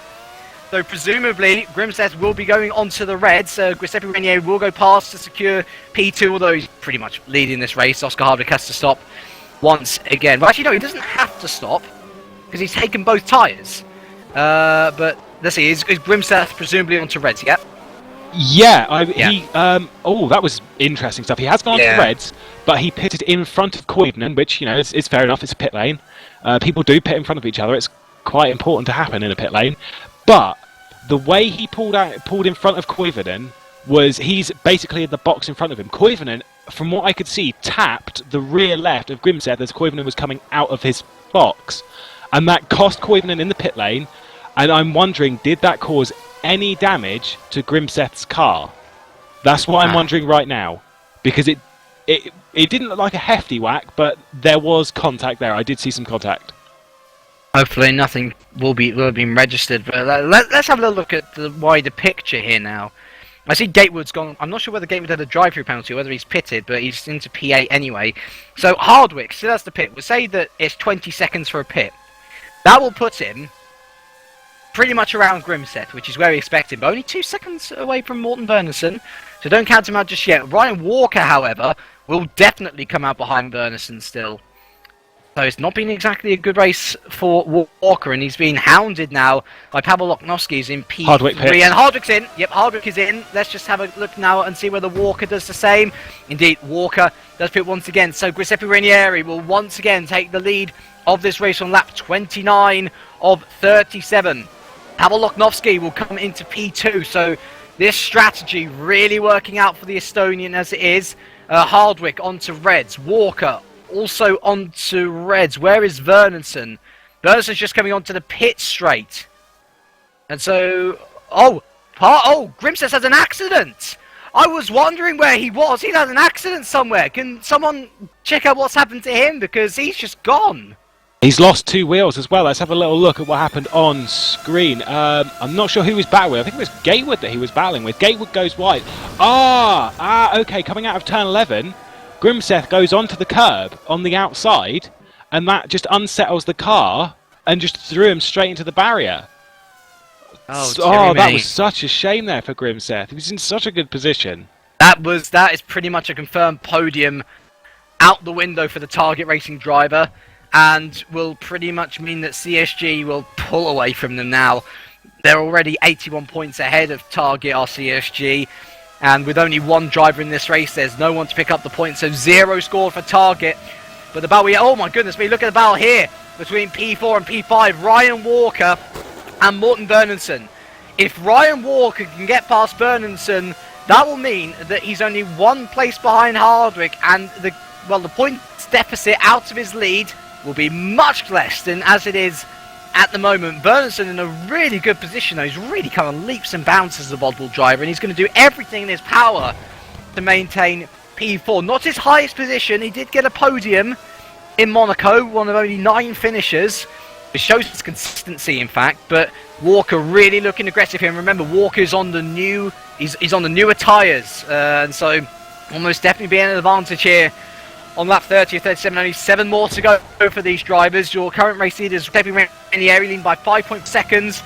A further, well, it's 9 seconds ahead of Hardwick, and a further 8 seconds ahead of these two here, Bernensen and Walker. We've got Tom Parker 6th, Kitwood in 7th, Nico de Konig in 8th. Although I wonder whether he'll get a penalty for his collision with Roy. Scott Sovic in 9th for Street Fighter. Brilliant result for him there. And Calvin Hearns in P10, Menno Klomp P11, Pestovs in 12th, Bolg in 13th, Harley Hamnet in 14th on debut, and Tommy Koivunen is your last point scorer, though Roy Schroten's hounding the back of him, so I reckon Roy might still be able to get a point out of this race evening yet. Yeah, Walker's going to have a really good drive out of turn 8 if he can just keep it all together. Oh, no, he's not. I think he had to lift just ever so slightly coming through turn 8 because he had a better drive into turn 8. But he had to slow because obviously it's not really a great overtaking move, although we have seen an almost overtaking move through there. Walker's move on Bernensen will give him only 3 points between him and Hardwick. However, if he stays in his current position, that's 5 points difference between him and Hardwick. That's points from this race. So, I mean, every point matters. Every single point. As he dives through, and can he hold on the outside? Oh my goodness me, he's really sticking it up there. Bernensen does not want to let go though. He's really hounding onto it, but Walker gets a better exit out of the final turn. That was a little bit push and shove, but you could argue that it was needed. And look, Bernensen still alongside Walker as we go into turn 1. Oh, he just couldn't outbrake the Scotsman though. And yeah, that was very much needed for Walker. As you say, only 3 points between a 3rd and a 4th position here. And that will only bring Hardwick's, that would only bring the lead down to 18 points, yeah, as opposed to 21. So still a nice gap at least. But yeah, it's still not what he wanted. And let's remember, he had a drive-through. Let's see, have a little. Oh, Pavel has, Logowski's dropped back. He's now 14 seconds behind. Oh goodness me, I'm not sure what had happened there. We were looking at, goodness me, we were so busy looking at Walker. He must have had a spin or something. Yeah, but Hardwick. Hardwick's only okay, right, we're getting these threes turn 1, which I've seen a couple of people do actually in the last 2 nights, but on any other day, I would expect but Loknowski pitted first, didn't he? And he's on the hard tyres. Yeah. Oh dear. Well, when we cross the start line once again, Pavel Loknowski will be on lap 32 of 37. He'll have 5 laps to defend off Hardwick. The gap is currently 0.8 of a second. And, well, Mr. Estonian here is going to have to try everything in his power to keep Hardwick behind. And this is bad news for Walker, because what was looking like a nice 3-point... what would be a nice 2-point deficit from what was originally going to be 5 points eaten into his lead is now increasingly looking like it's going to be a bit more. 4 points between 2nd and 3rd, so instead of 3 points, it's going to be 7 points instead, which is going to be huge. And look, Hardwick's already on the back of Loknowski here. And oh, dearie me, Hardwick could be on for a 2nd place here. Hardwick's on the softs as well. Hardwick, he's pretty much got a huge advantage over Loknowski at the moment. It's such a shame for Loknowski to have made that mistake coming through turn 1 from what we were told. So Hardwick is in a really, really good place at the moment to take the further 4 points and closing that gap. And this is what we said earlier, was that every single point matters in this championship. If this championship ends up coming down to 1 or 2 points and Walker's in that championship hunt and he loses out, this will be one of the moments that he looks back on and goes, oh, I may have lost some points there. Oh, and here we go. Hardwick's looking around the outside, and oh my goodness me, he's really going to make it stick, I think. He's going to stick up the inside here. Pushes Loknovsky out to the outside. Loknovsky's going to keep it in, though. But I reckon Hardwick's going to have a much of a drive. And let's not forget here, at current position, if Loknovsky was to hold P2, then he's going to be eating in on Hardwick's lead over him. But Hardwick's going to look to the inside here. And well, it's going to be deal done, presumably. Yeah, he pushes Loknovsky. Oh my word, that was close. Pushed Loknovsky out right to the ragged edge. But Hardwick takes P2. And what was looking like Loknovsky going to be eating in a bit on Hardwick's lead over him, at least, which was 30 points or so. I think it's a little bit less than that. Well, not anymore. He's going to be extending his lead over Loknovsky now. And crucially, eating into Walker's lead by 7 points. Well, Lady Luck has fallen on Hardwick. He had that early spin, remember? At turn, what would it be? Turn 12, I think it was. But, well, P2 still. It really just shows how many ways the pendulum can turn, eh? Yeah, or how many times it can swing, I should say. Hardwick has done a pretty damn good job to get him up into second place. He's coming up just to lap Bolgin, I believe. Yep. So good stuff there from Hardwick to have gotten up into second place. I don't think he's got the time or the pace to go after Rainieri. I think Rainieri's deal is done at the moment, provided Rainieri does not make a mistake or his tyres do not fall off. That is extremely key here. Could Giuseppe Rainieri's tyres fall off towards the end? I don't think they will. If he had enough time to play with his strategy earlier on in the race, and he's got a 14.7 second gap, a 14.5 second gap, if I will just correct myself then, as they go over the line. But that's enough time to play with. That is a lot of time to play with, especially over all of 4 laps. Yeah, so Giuseppe Rainieri's got the space and has got the time, and Hardwick has taken advantage of every single opportunity that he's given. Spun! Sorry, Loknovsky spun! He's done pretty much a carbon copy of Vernonson in the early stages of the race. He's gone flying off. Oh, and Ryan Walker's into third! Oh my goodness me, Lady Luck could not work for Ryan Walker any better than it has for Oscar Hardwick.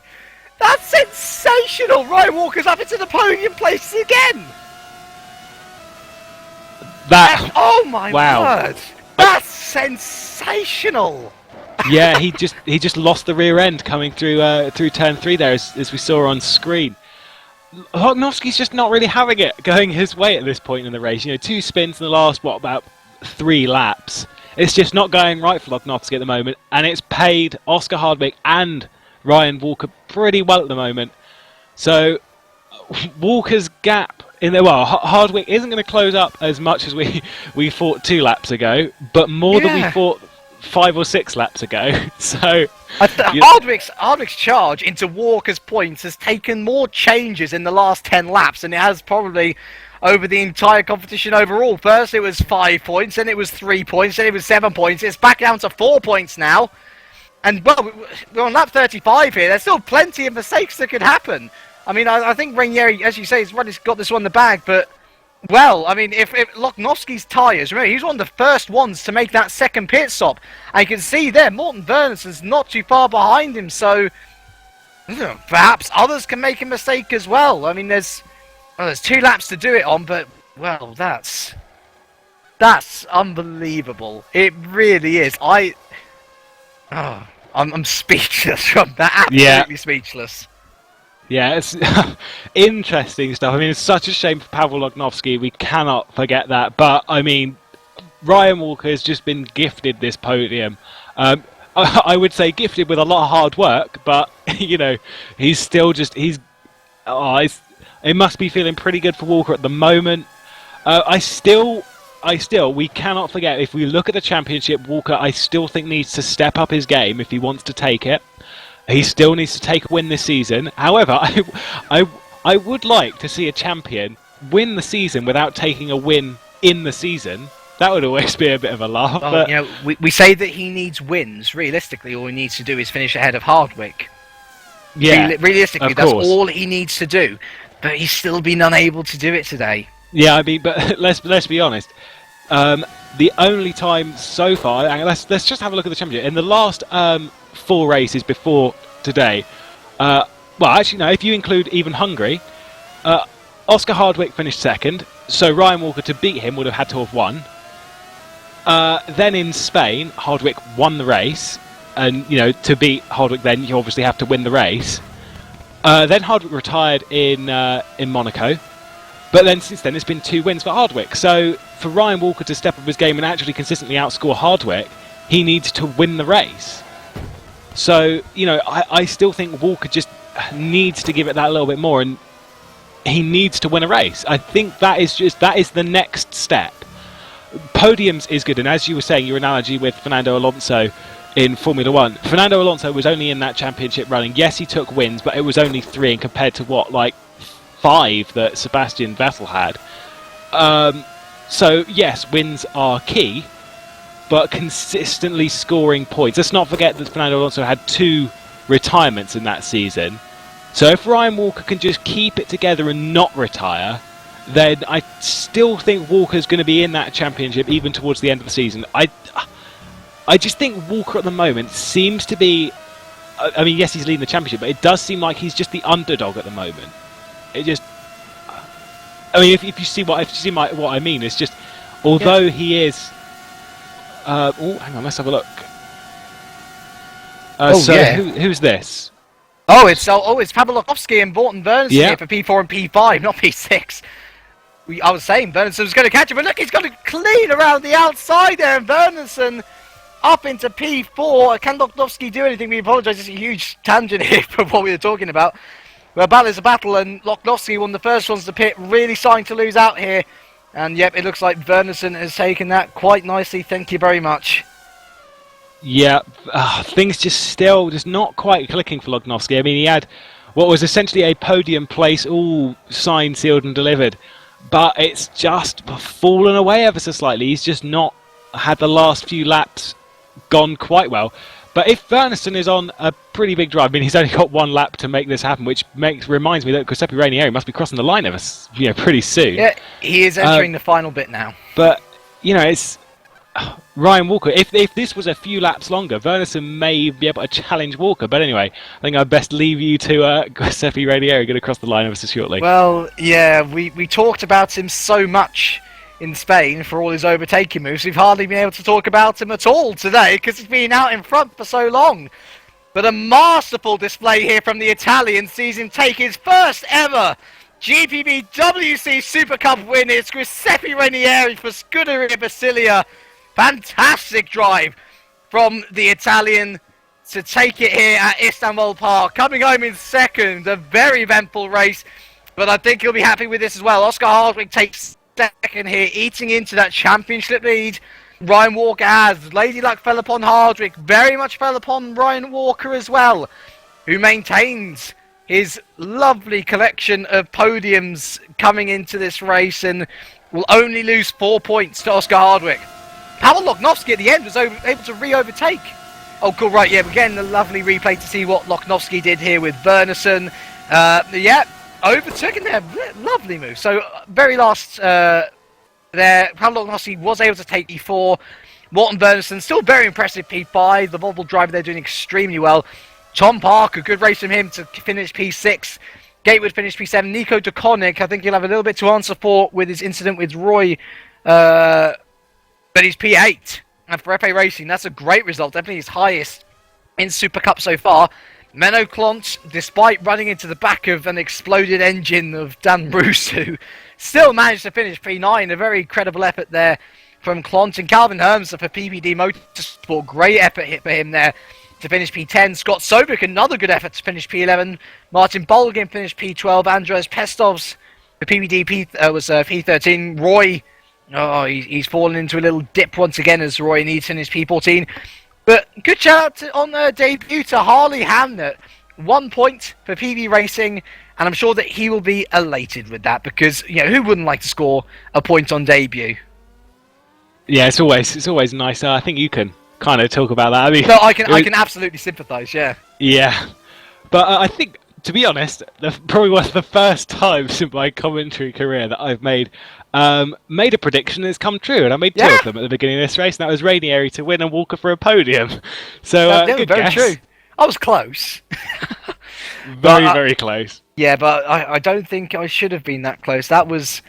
Well, I said we were hoping for another highlight to the season here, and I think that Istanbul Park has certainly provided another highlight. That was one of the most exciting Super Cup races I've seen this season. Not necessarily for the amount of overtakes we saw, but just how much stuff was going on. Yeah, there were unexpected retirements, unexpected mistakes.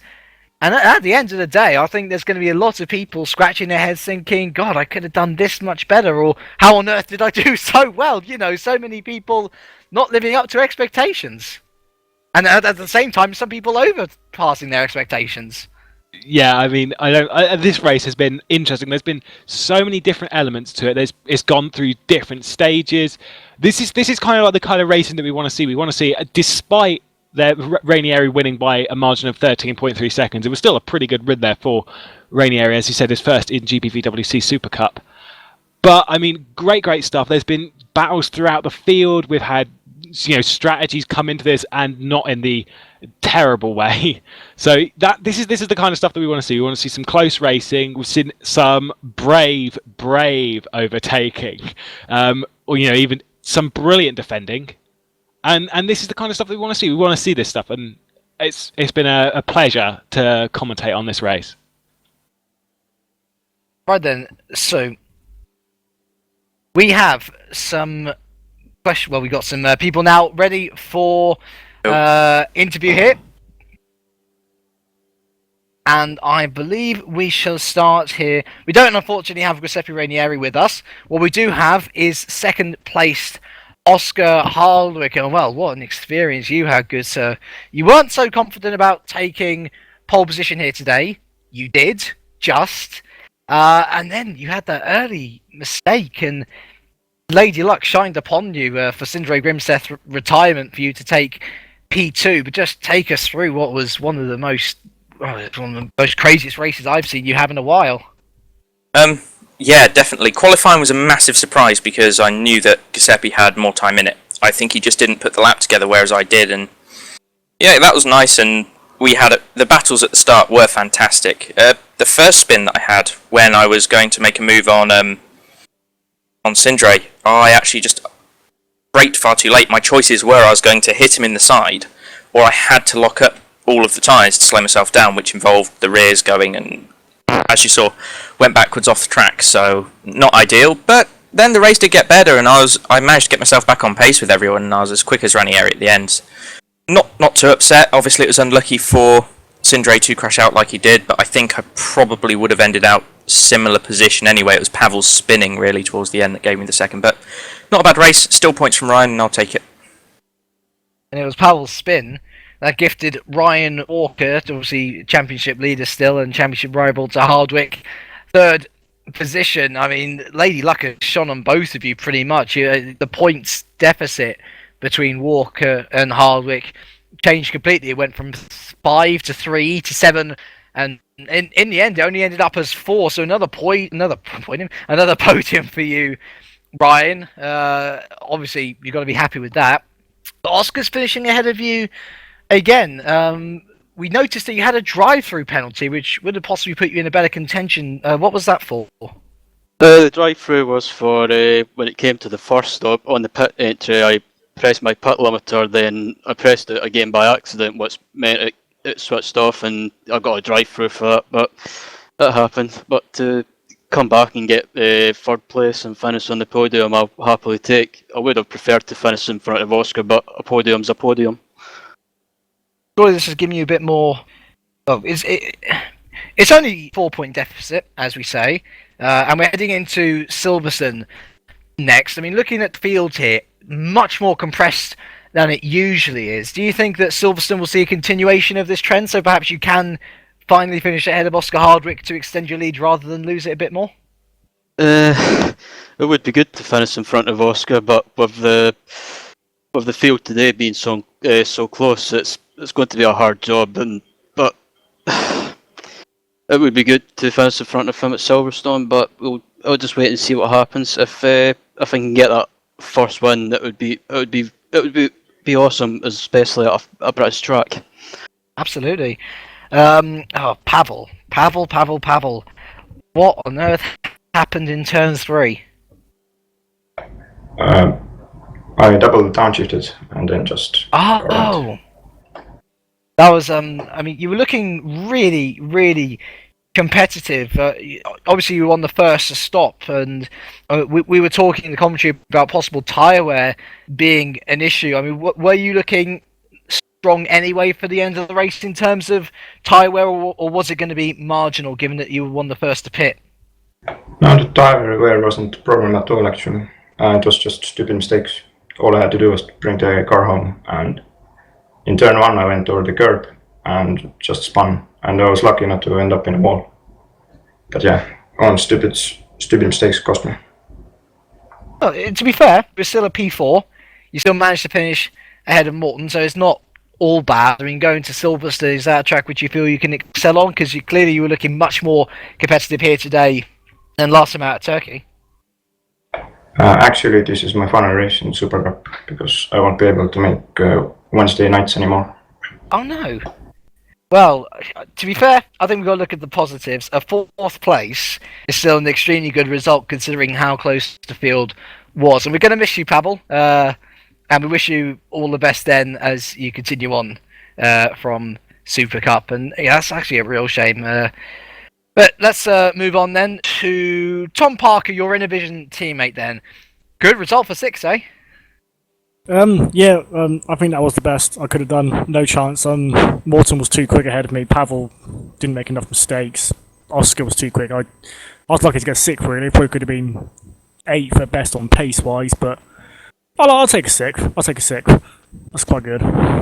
So should we be expecting anything more at Silverstone? Is there a track which you particularly excel at?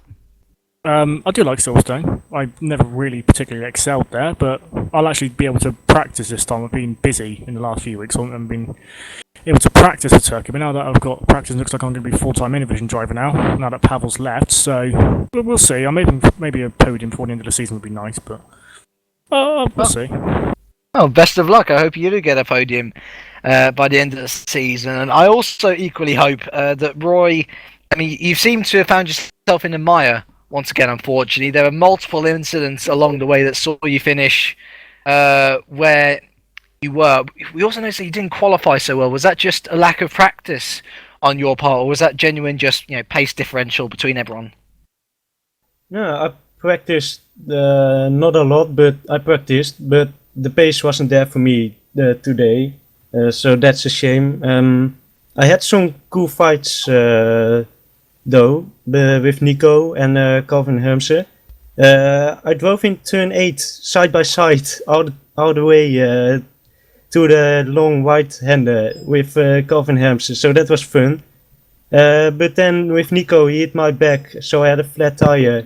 So I was able to get it back to the pits, but the car felt like a NASCAR going straight. It was horrible, and still got points. It's good for the team, but I'm not happy. Well, can we see you make any improvement for Silverstone? Is that particularly track which you feel that you can be more on the pace with Oscar on? I don't know. This season is really weird for me, so I'm not going to say anything what I expect, but because I don't know what to expect. But I will try my best once again and see where we end up. Well, we wish you all the best. Let's move to a team manager now. We have David Junt here, team manager of Malta Force. Your boys both in the top 10. Sorry, my apologies. My brain part. Sorry, David Junt is the head of Scuderia Basilia. My apologies. You got a win, and Martin Bolgin did pretty well as well, finishing in the points. Got to be pleased with that. Oh yes, I really am. This is the first time for this team at all, even when it was Tiger Express Motorsports last season. But I've counted with another podium, touching at a pace, but I'm really very happy with Giuseppe's pace today.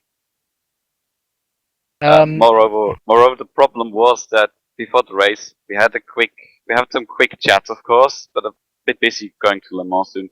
So we were chatting about the tire wear, and we really didn't quite know what the other would do. So we were gonna look if like Ryan Walker was doing maybe 11, 12 laps even on soft. So we were worried about going long on these tires. So I think we had some luck by the spins of Oscar and the other drivers. So in the end, it was more like keeping it on the road. But it's been a really great job by keeping the tires in check, and I was really surprised that it worked that well.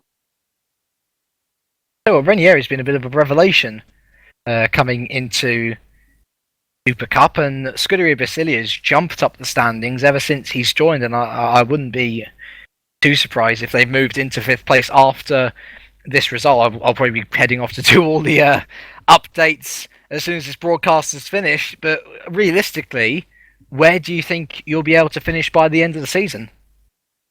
Well, I'm at the moment. I'm really realistic. I've never been so high with my own team managing, so I'm quite happy with. I think we're 6th right now, but the gap's I think 40 even more points because we had just like one driver stepping in, but also Martin supporting us with some more great points like tonight. So I think if we can keep this bike on its 2 wheels going further like this, I think it might be possible to get closer to P5. But I'm just happy with the moment it is right now, and that we've taken this win, and that's what it counts. That's what counts here, really.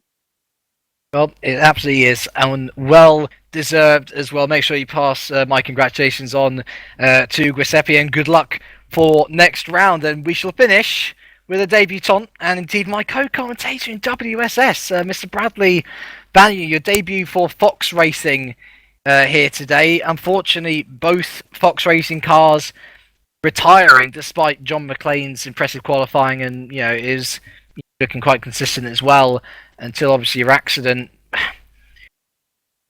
Possibly unlucky, but is there lots to take forward to Silverstone? You weren't last. McLean is looking ever to be improving, so perhaps there could be a good load of points on the cards for Silverstone. Yeah, I don't know if I'm actually going to be racing at Silverstone, as I think Andreas Waters, who's the main driver, should be coming back. But I think, for my own driver progress, I am actually quite happy with how I was. Before I was out, I didn't really make any major mistakes. I think I went wide once at turn 8 or something, but except for that, I felt quite consistent with the car. I've done a lot of practice, which actually really helped my motivation just in sim racing generally, as the last few weeks and months I've just been losing a lot of motivation for sim racing. So it was good. It was also actually the first time in about 18 months that I've actually driven for a team that isn't my own. Wow. So it's a very weird experience for me, because usually I'm my own boss, as it were. So to suddenly have someone else being the team manager, it is a bit different for me. Well, actually, I can totally sympathise with you on that, because yesterday was my debut with Backmark Brigade, my first time I've been away from the 6 axis, and to me actually it feels like it's a good motivation, because it's something a little bit different, and I'm just happy that you enjoyed it despite retiring, and we hope to see you back in sim racing again soon if this is going to be only a one-off. Well, yeah, well, if I'm needed again for Fox Racing, then I'll be back. But if I'm not needed, then I won't be back. As I say, I hope I'll see you back, because we'd love to see a bit more Vanyan in general, but I'm afraid You're the only person that does. yes, indeed. At least there is only one person that does. But anyway, we digress. Anyway, I'm afraid that is all that we will have time for here at Supercup. I'd like to take this opportunity to thank Mr. Lewis McGlade once again for stepping in. Again, we're not quite sure who will be here in 2 weeks' time at Silverstone, but if it is you again, I'll look forward to seeing you in 2 weeks, Lewis. Yeah, I mean, I like commentating on this. This race was absolutely brilliant. A really nice one to watch, a nice one to commentate on. There was so much going on, and that's what we all, all these commentators, that's what we all want to commentate on. It's just so much going on. Don't be overwhelmed by it. Just go for it. It's brilliant stuff. And even if I'm not commentating on it next time in Silverstone, I will definitely be watching. I think everyone loves a bit of Silverstone. Absolutely, and the same will go with me as well. If I'm not commentating, I'm sure I'll enjoy the race just as much. So whoever's with you, They will see you in 2 weeks. Make sure you are there for a GPVWC exclusive What Are Designs Silverstone Grand Prix. Goodbye for now.